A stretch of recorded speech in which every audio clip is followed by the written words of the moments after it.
তো গত শনিবারে মানে আমরা ব্রহ্মপুত্র রিসোর্টে গিয়েছিলাম, যেটা গুয়াহাটিতে আছে। তোমরা হয়তো অনেকে গিয়েছো। তো এখানে আমাদের এটা হলো রুমের ভিউ। তো এটা একটা ট্রি হাউস টাইপের। তো রুমটা অনেকই সুন্দর ছিল, দেখতেই পাচ্ছ তোমরা।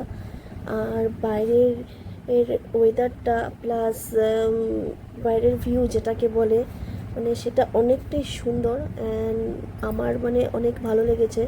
কিন্তু কিছুক্ষণ পরে দেখা গেল এই রুমটার এসিটা কাম করছিল না।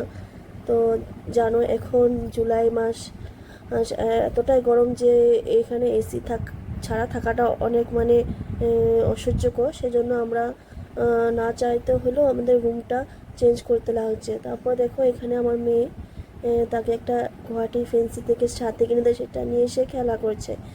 তারপর তার তো সেখানে গিয়ে অনেকে খুশি, এখানে গিয়ে এটা করলো। আমিও কিছুটা একটু হেঁটে টেটে একটু মডেলিং টাইপ করে নিলাম আর কি। তারপর দেখো আমার মেয়ে ঝুলা ঝুলছে। এখান থেকে তো সে নামতেই চাইছিল না, মানে এতটাই সে মজা পেয়েছিল ঝুলা ঝুলতে, আর কি বলবো।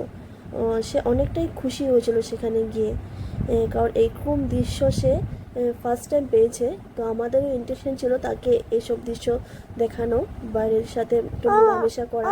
প্লাস দেখো এখানে কুকুরটার সাথে সে কীভাবে মিশছে, খেলা করছে। সেও অনেক, কুকুরটাও আর আমার মেয়েও অনেক মজা করছিল একই সাথে দুজনে মিলে। তারপর দেখো কি সুন্দর লাগছে না কুকুরটাকে আর মেয়েটাকে, সাথে নিয়ে তাকে অনেকই ভালো লাগছে দেখতে। তারপর দেখো এই জাম্পিংটাতেও সে অনেকটা চেষ্টা করছিল উপরে উঠতে, কিন্তু যেহেতু সে অনেকটাই ছোট, তাই সে আর পেরে উঠতে পারেনি। কিন্তু নেক্সট টাইম ভেবেছি নিয়ে যাবো এবং সে তখন সেখানে নিশ্চয়ই উঠতে পারবে। দেখতে পাচ্ছি সে অনেকটাই চেষ্টা করছে ওঠার জন্য, কিন্তু পারছে না। কারণ সে তো তার বয়স অনুযায়ী এটা একটু বেশি হয়ে গেছিলো। তারপর এখানে কিছু খরগোশ ছিল, খরগোশের সাথেও খেলা করছে।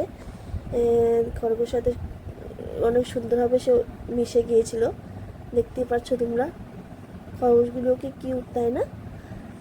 আর তারপর দেখো সে সুইমিং পুলে গিয়েছে। সুইমিং পুলে গিয়ে সে মানে একটা অনেকটা হতভম্ব হয়ে গেছিলো, যে এটা আমার সাথে কি হচ্ছে কি হচ্ছে। সে অনেক ভয় পেয়েছিল। তারপর তাকে বেশি টাইম রাখিনি, আমি আর ওকে নিয়ে উপরে উঠে গিয়েছিলাম। তার বাবা কিছুটা সময় সেখানে এনজয় করেছিল। তো আজকের জন্য এতটাই। Tata, bye bye friends.